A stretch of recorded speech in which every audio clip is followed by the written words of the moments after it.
one, not two, but three Republican members of Congress from South Texas, all Hispanic women. Well, that is Texas Senator Ted Cruz on the Texas primaries, but Texas candidates aren't the only ones he's on the campaign trail for.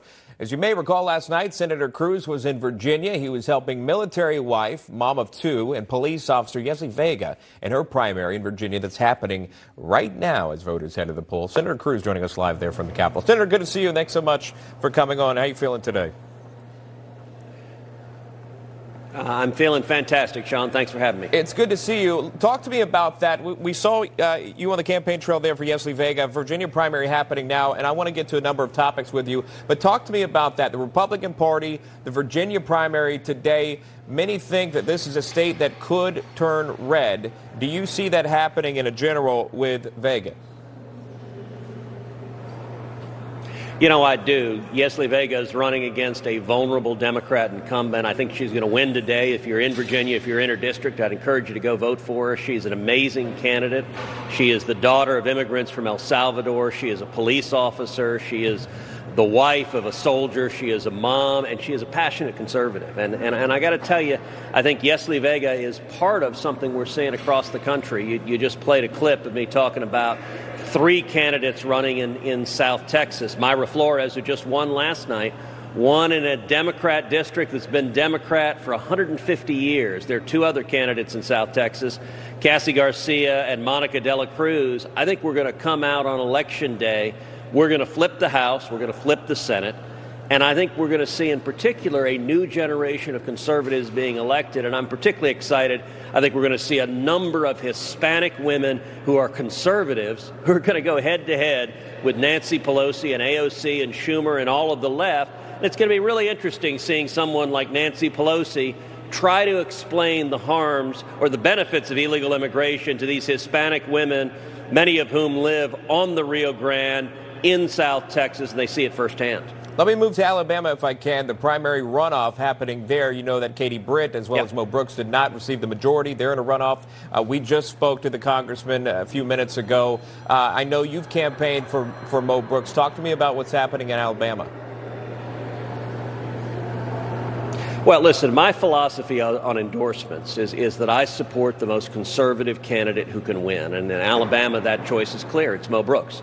Mo has been a principled conservative warrior for years. I've fought side by side in the trenches with Mo. There's not been a stronger defender of securing our border than Mo Brooks. There's not been a stronger defender and warrior for President Donald Trump than Mo Brooks. And so I think Alabama has an opportunity to elect a strong conservative to the Senate. I hope that's what they do. That is a closely contested election. So it's going to depend on who shows up and votes. So if you're in Alabama, you have the ability to choose, will you send a strong, principled, proven conservative to the Senate? I hope the answer is yes. I'll move to broader topics with you if I can. President Biden making news recently, talking about a gas tax holiday, some states tinkering with the idea. He was pressed on this, the president, and how much of that difference that would make on a $5 a gallon, according to AAA, average that we've seen through the states. Some states, as you know, is higher. Here's that moment. That's what I'm concerned. How soon can we expect a decision? Well, I hope I have a decision based on data I'm looking for by the end of the week. He hopes to have a decision on that gas tax holiday, which would bring the prices down a few cents. I just want to point out this. President Obama in 2008 called this gas tax holiday a gimmick. Do you still feel that way? And talk to me about this administration, how they've handled gasoline costs as well as inflation. Well, look, of course, it's a gimmick. Joe Biden and the Biden White House, they're scared. They recognize they're headed to a bloodbath in November because the American people don't like the direction we're on. Every single policy of this administration has been wrong. And in many ways, it's remarkable. They've gotten wrong on so many things. When it comes to inflation, the price of everything's going up, especially gas. And the thing to understand on gas prices, this is not an accident. This is not an unintended side effect. This is what Joe Biden campaigned on. He told the American people when he was campaigning for president, if you elect me, I will shut down drilling. I'll shut down drilling on federal lands. I'll shut down onshore drilling. I'll shut down offshore drilling. And that's what he's done. He's followed through on his promise. You know, in 2019, under President Trump, America was producing 13 million barrels a day of oil. Today, under Joe Biden, we're producing 11.5. That's a 1.5 million barrel a day decrease. And as the little stickers say on the gas pump, Joe Biden, he did that.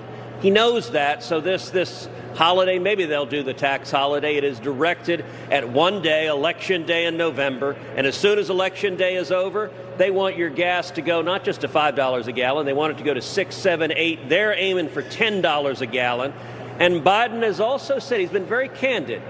If you drive a pickup truck, if you drive a minivan, if you don't drive what they want to make your life miserable. They want to make it so you can't pay your bills because they want to force you to sell your pickup truck and buy a little Prius and obey their demands.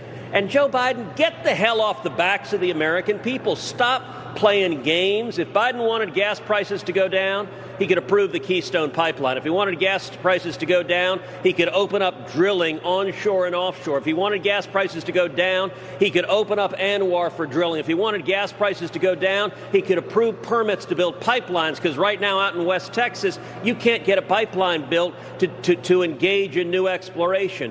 Joe Biden doesn't want to do that because he's in hock to the Green New Deal radicals, and this is a sign of desperation for the election in November. Senator, before I let you go, and I know you got to go, the Supreme Court in about 25 minutes will start dropping opinions or rulings, rather. Many are waiting on Dobbs v. Jackson, a number of issues, but that has the potential to overturn Roe v. Wade.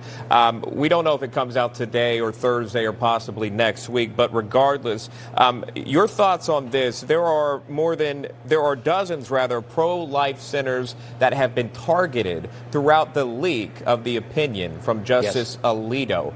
Do you have thoughts on that?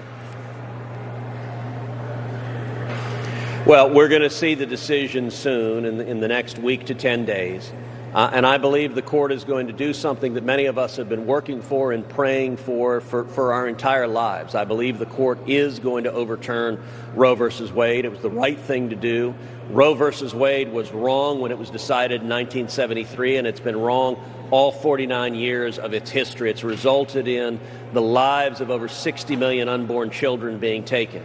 Now, when that decision comes down, we're going to see the left lose their mind. We're going to see, sadly, organized riots. I fear we're going to see organized violence. I think we're going to see something very similar to what we saw in 2020 with the Antifa and Black Lives riots across the country. We're already seeing Democratic politicians directing violent rioters to go to the justices' homes, to threaten the justices' homes.